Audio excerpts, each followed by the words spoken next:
Hey there, welcome to the Jeff and Heidi Show, where you're going to have the opportunity to listen to and learn from everyday entrepreneurs. Hey, all right, welcome. This is Jeff Heggie. I'm excited today to have Rennie Curran with me. He's a former professional football player. He is the CEO of Game Changer Coaching. He's an athlete, coach, speaker. He does so much, but I'm going to turn it over to you, Rennie, for a minute. Tell us a little bit about yourself. Take us back, start in Georgia. Tell us about your schooling and where you went from there and now where you are today. Yeah, man. So I always like to start my story off with just talking about, my parents. They both were Liberian immigrants who came here in the 80s, the early 80s. My mother came here to Atlanta to get her scholarship in nursing, to get her master's in nursing. And then once she was finished around like 85, 86, my father came and he did what a lot of immigrants do. Once they come from another country, he left working for the Liberian government, but just in order to survive and in order to provide, he just tried to develop a skill, and that skill was fixing shoes. So he fixed like designer shoes, just developed that skill, man. Eventually bought into a franchise, and it was called Heggie Shoe Repair. And so he bought into that franchise, man, and things were fairly good. And around the time I was born, there was a civil war that broke out in their country, and so they never got a chance to go back. At that point, it became about them helping a lot of my uncles, aunts, cousins, a lot of them who became refugees because of the war, to come over here and start a whole new life. And so those were a lot of my early experiences, was just seeing how much they worked, seeing how selfless they were, and just the sacrifice that they made. And for me, I was the youngest of three, only boy, and a knucklehead of the family. And, it was very rough. It was just like a ball of energy. So my mom tried to find different ways to just get me to stay focused and to not be in the streets. And so started with music and got me playing the piano at 8, and started playing the drums at church, playing the orchestra by the time I was in middle school and high school. But the one thing that really, really stuck and took off for me was football. And it just changed my life. By the age of 10 years old, we had moved to the suburbs of Atlanta. And that's where I met my Little League coach and my team, just learned so many different life skills and just life lessons, man. And he took me to my first Georgia game with his son. And at that time, he played quarterback, I played running back, and took me there, man. And I was sold, man. That became instantly my dream, just to make it to University of Georgia, just to wear that red and black jersey. And, from that moment until it actually became true, man, it was just a lot of obstacles, man, a lot of challenges, starting with just, once again, my parents, my dad lost his business. My mom almost died from a surgery she had gotten at one point. So I was the kid who was like free and reduced lunch meals, who, always needed a ride to practice, always needed to be helped. And from there, it went on to, when I did get to high school, I was labeled as undersized for my position at linebacker, and, was able to go to University of Georgia and start as a true freshman. And, from there, it went to make it to the NFL and getting cut after my second year. So it was a lot of challenges, a lot of ups and downs, but ultimately it led me to where I am today. Like after I got cut for the first time, that was when I really took the dive into entrepreneurship. And, I started by writing my first book, which is called Free Agent. And it really talks about navigating those times of uncertainty.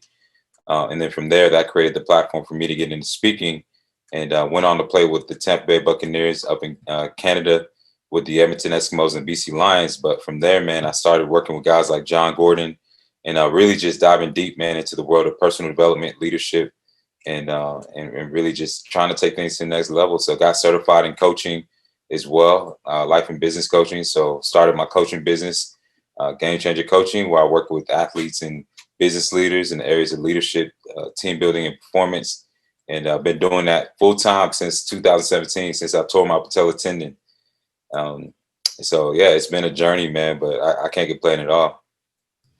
Well, thank you. No, I'm excited to talk about some of these things because one of the things I focus on this podcast is there's a lot, whether it's an entrepreneur or an athlete or whoever it is, that they're just as good as the next guy. Mm-hmm. But the next guy's going in the draft. The next guy's making the cut. The next guy's playing at Georgia. The next guy's building his coaching company, and the other guy isn't doing it. And so much of that comes down to the mental aspect of it. I know one of the things that you talk about and you teach about is mental toughness during times of challenges and adversity.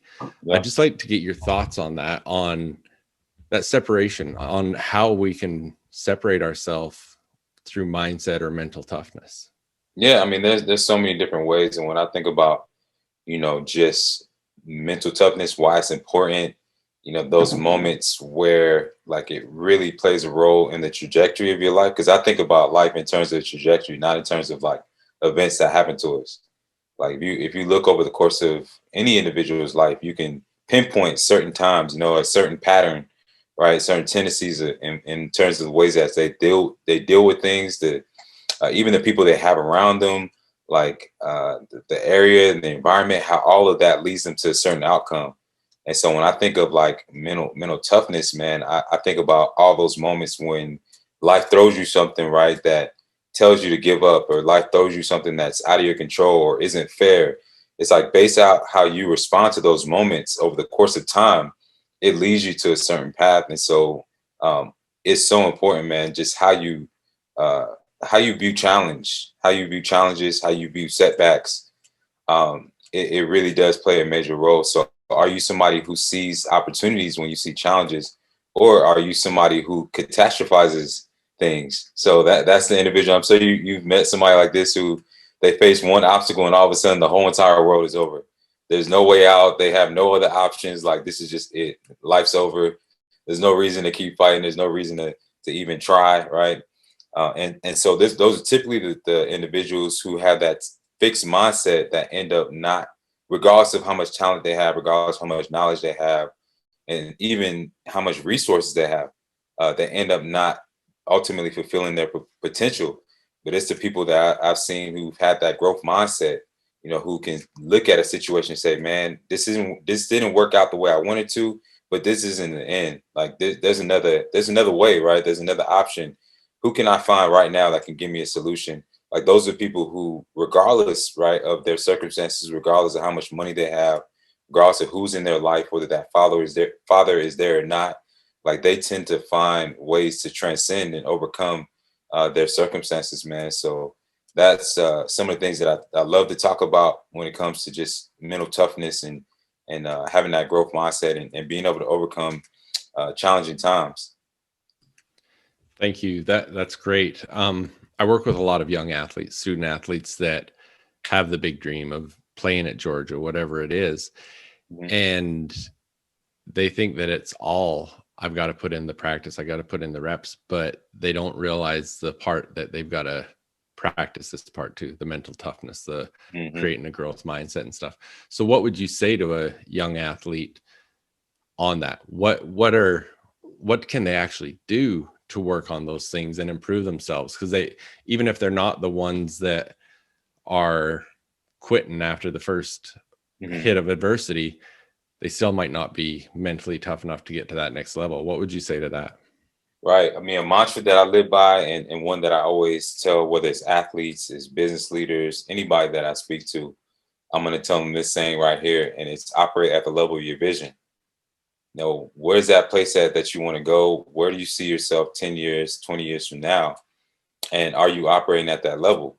You find that a lot of athletes, they'll perform to the level of whatever their circumstances are or whatever level they're at. So if they're a first string guy, they're going to operate and be in the mindset that they're first string, they're a starter. If they're a second string guy, they're going to operate at that level, right? They're going to perform as if they're second string. They're never going to go over and above. And then same thing for the guy who's a scout team player, who's sorry about that.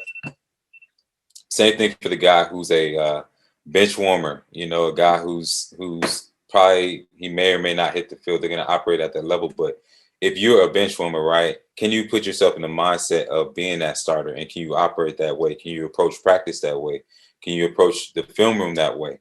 That's what I mean by operating at the level of your vision. If you're that guy in high school who wants to play D1, who wants to play pro, are you thinking of in the mindset of a professional athlete? Do you have that type of discipline? Are you surrounding yourself with those type of people? Are you consuming that type of information? So that's the most powerful thing I can give to an athlete, just in terms of what standard they need to set for themselves. And this is regardless, once again, this is regardless of what position you're at on your team. This is regardless of if your coach is giving you reps or not, or if your coach even likes you or not. This is regardless of who's ahead of you on the depth chart. You know, it's just making up your mind that to say that I'm gonna just operate at this level, right? That's regardless of what anybody else's expectations are of me. And by virtue of that, I feel like you're gonna eventually, you know, when you align your habits with your vision, you're eventually that vision is gonna eventually come to life. And even if it doesn't, you're gonna become like such a great person that those qualities that you develop, that character that you develop, is gonna transfer into some area, some other area of life. And so you're gonna be successful regardless of where you end up. That's powerful. I love that. Thank you. And that's something, you know, especially as a young athlete, it takes effort to do that. And so Yeah. that's something, if you can learn that at a young age, Oh man, yeah. you're gonna do some big things. Yeah. Yeah. You Yeah. know, I now totally agree. one thing you said in there that I'd like to expand a little bit on. Mhm. You talked about the people you surround Yeah. yourself with. And I really believe in proximity is power. Do you want to talk a little bit more on that?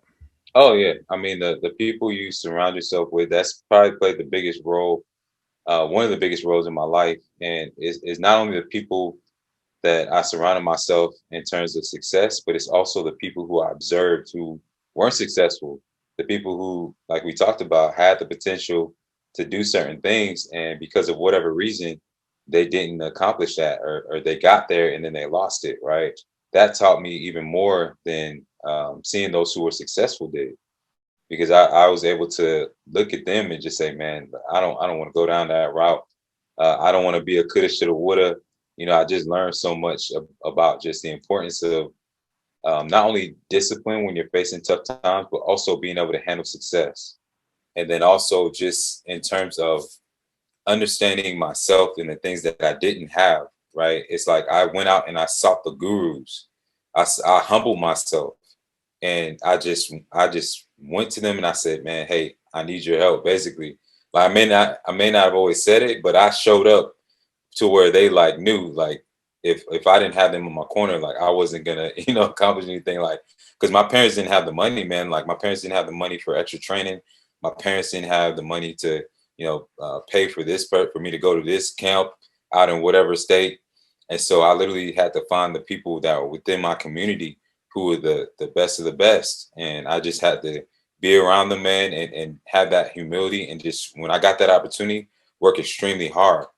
And that's what made the difference, man. So whether it was my coach, whether it was trainers in my community, whether it was former athletes, like I had a guy by the name of Jesse Tuggle who played, man, who was, when I was going through, hearing that I was undersized, right? Hearing that I probably wasn't tall enough to play at UGA or any D1 school.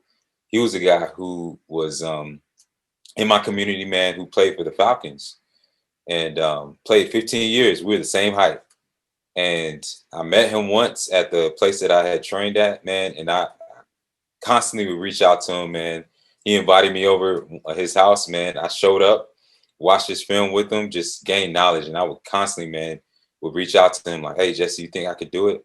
You think I could play at this next level? And just get that encouragement and that belief, man. And I find that when you do things like that, man, when you surround yourself with individuals like that, and then also even guys who weren't athletes, but news reporters, right? I had like like those scouting experts who I became friendly with, journalists, people who would write stories on me, that would sing my praises, and that things like that, man, it really helped to set me apart. So it wasn't just people who were directly aligned with my sport or the thing that I was trying to do. Is also people who were kind of on the external, on kind of tied to it indirectly, that could help support and create opportunities for me as well in terms of branding and things like that.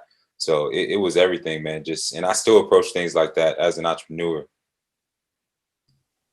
That's great.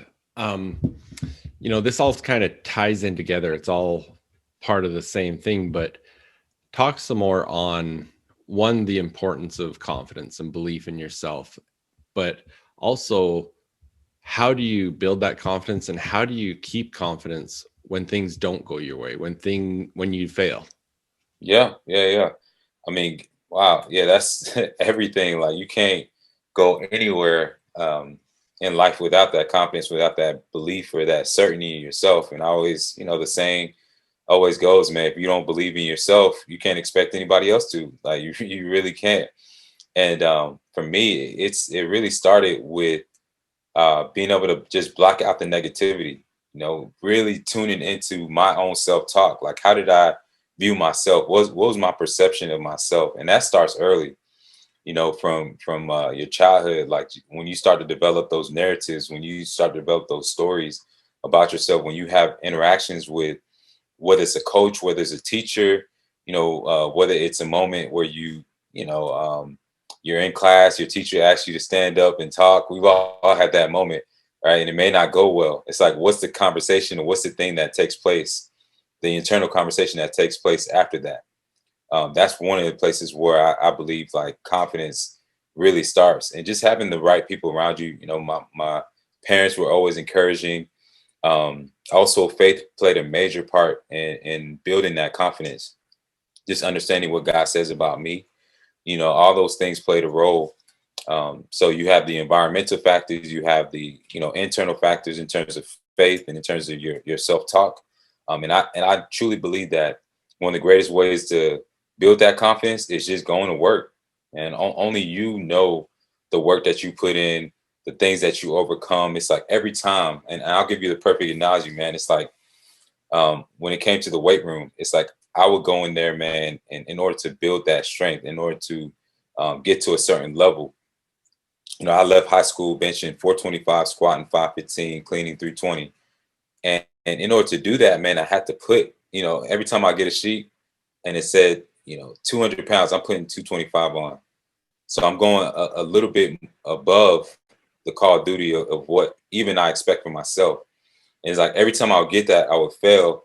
The next time I would attempt it, I would nail it. And it was like I realized something, that every time I failed, it's like it gave my body, my mind more confidence, right? Because of that failure, and then attempting it again and succeeding.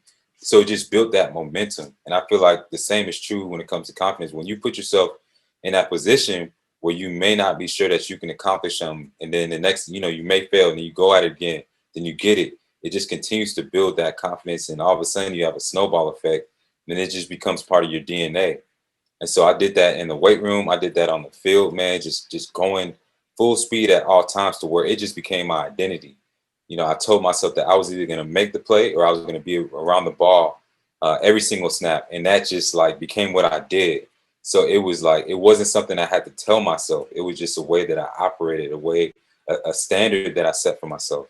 And I think that's how you truly build that confidence, is where it's just second nature.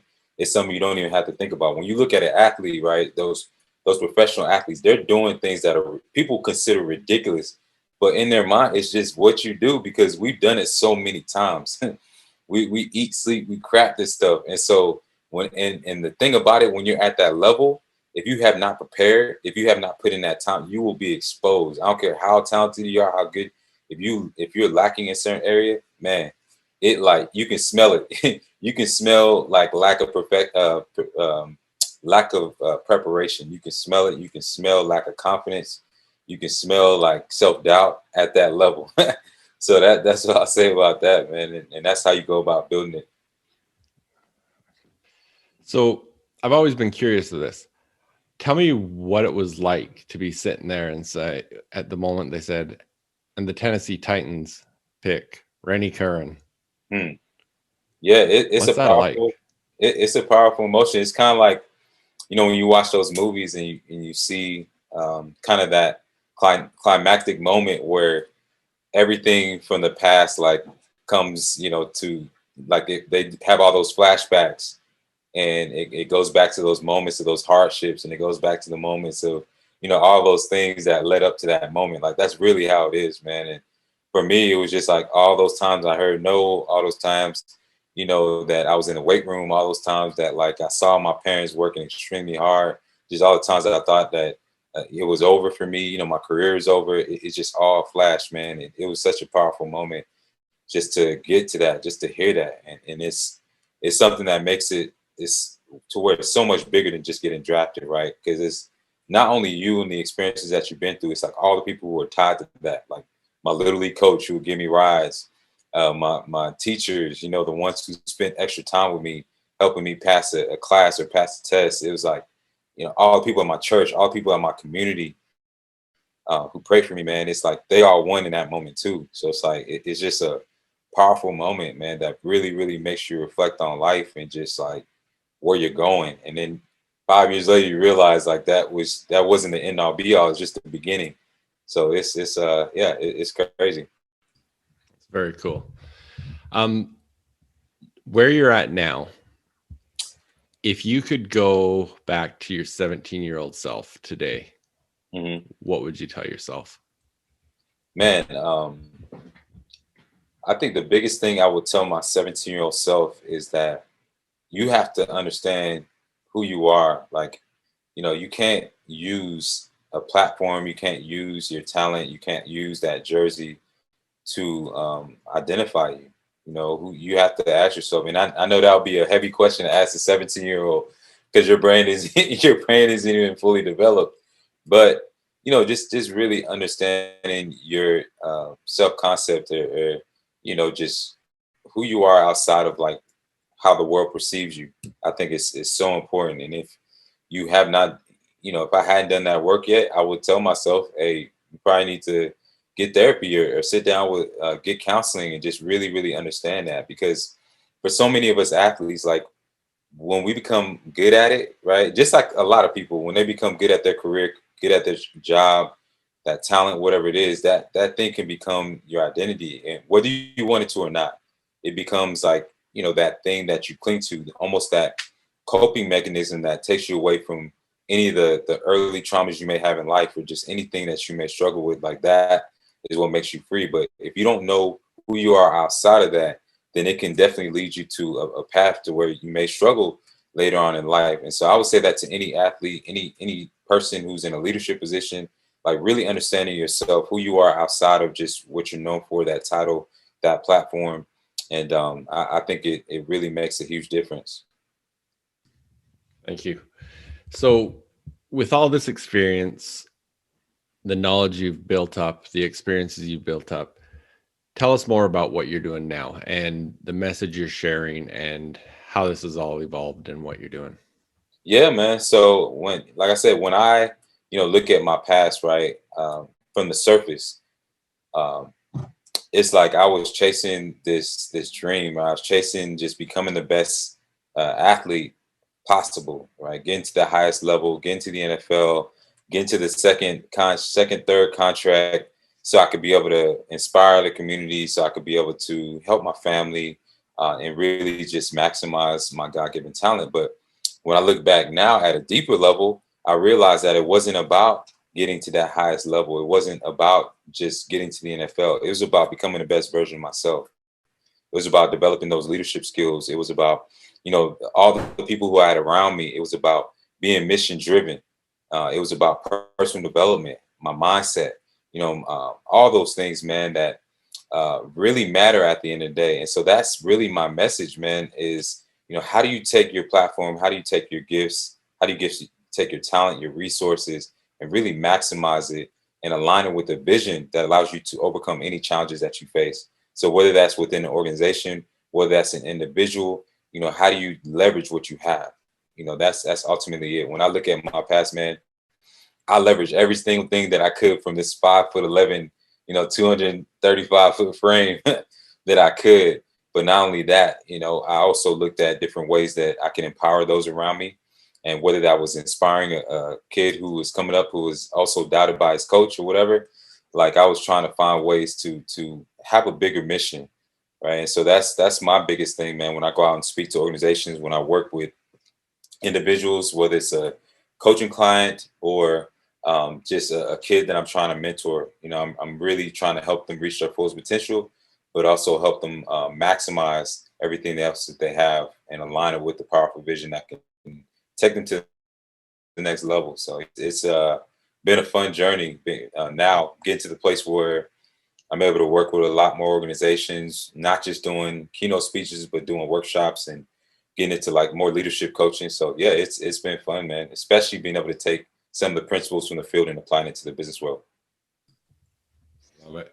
So for someone, whether it's an individual or a CEO or organization, whatever it is, that's listening to this and they want to bring this message into their organization, into their life, whatever it is. Yeah. How do people follow you? How do they stay in touch with you? Share all those things so that our listeners can make sure to follow. Sure. So the easiest way is just through my website, and that's renniecurran.com. And that's where you can find, any videos you want to check out of me in action, any information on the coaching that I do. And then also, just any type of content. If you want to order one of my books, it's on there as well. And then I'm also very active on LinkedIn, on Instagram, on Twitter and Facebook. And it's all just Rennie Curran. So, yeah, hope to hear from you all who are listening. Awesome. And I'll put links in the show notes as well so that you can find that quickly and easily. Because on renniecurran.com, he's got a lot of great information on there. So strongly suggest you follow that, go check that out, and then follow him on all the social media. Well, thank you. Appreciate your input and the knowledge you've shared with us today from everything you've done, your experiences, and what you're doing now. Really appreciate it. Oh, yeah. Thank you so much for having me, Jeff. You bet. I'm looking for entrepreneurs, athletes, coaches, and other high achievers who want to discover their full potential. Those that have dreams and desires of getting to the next level and just need to figure out how to get there. Hi, my name is Jeff Heggie. I'm a success coach, and I want to show you the truth about developing a powerful mindset. One of the biggest things holding people back from achieving their dreams is their own limiting beliefs. And the bad thing about limiting beliefs is they prevent you from discovering your true potential and cause you to settle for way less than you really deserve. I've seen this time and again in business, athletics, all areas of life. And worst of all, many people never get past the idea that achieving their biggest dreams in life is just that, a dream. But luckily, now there's a solution for this problem. So if you're an entrepreneur, athlete, coach, or other high achiever that really wants to get to the next level, but it just hasn't happened yet, here's the solution you've been looking for. I want to introduce you to High Achievers Mindset Secrets. High Achievers Mindset Secrets is designed to help you gain control of your future, become absolutely clear on your goals and how you're going to achieve them. Discover the true potential of what you have within yourself and live every day with confidence. Intentionally live the life you desire and much, much more. From day one, you'll be able to start implementing the strategies that will bring results into your life. High Achievers Mindset Secrets is designed specifically to meet your needs, and there's 3 options for you to choose from. First of all, there's the 6-module course. Over the course of these 6 modules, you'll learn the momentum cycle, the success cycle, and how to make them work in your favor. How to build confidence and self-belief. You'll learn to create clear goals, understand what you need to do to achieve them, and most importantly, you'll discover your why for each one. And I'll tell you now, it's not what you think. You'll learn the power of mindset questions, visualization, and having a vivid vision. You'll learn the difference between a fixed mindset and a growth mindset and how you can change it. You'll understand the importance of proximity as power. You'll create personal development habits that lead to success. And you'll create your own personal success formula. You'll also learn the connection of mindset and mental health, the importance of state, modeling, and mindfulness, and so much more. The second option is the Academy. In the Academy, you get the full 6-module course, plus some specific, specialized one-on-one coaching. In the team program, it's designed for athletic teams, sales teams, executive teams, any team that wants to maximize its potential. Each person on the team will go through the 6-module course, and then there will be some group coaching specifically with me. So again, if you're an entrepreneur, athlete, coach, or any other high achiever that really wants to get to the next level and you're committed to making it happen, you know every day counts. You deserve to be living the life that you want on your rules. You deserve to achieve those dreams, start that business, win that championship, get recruited, whatever that is that you desire. There's never been a better time in history to make a change and take charge of your future. You work hard, you want it bad, you're committed to making it happen. Let's do it now. So get on board with the High Achievers Mindset Secrets because I look forward to working with you. Get more details at mindset.jeffhagee.com.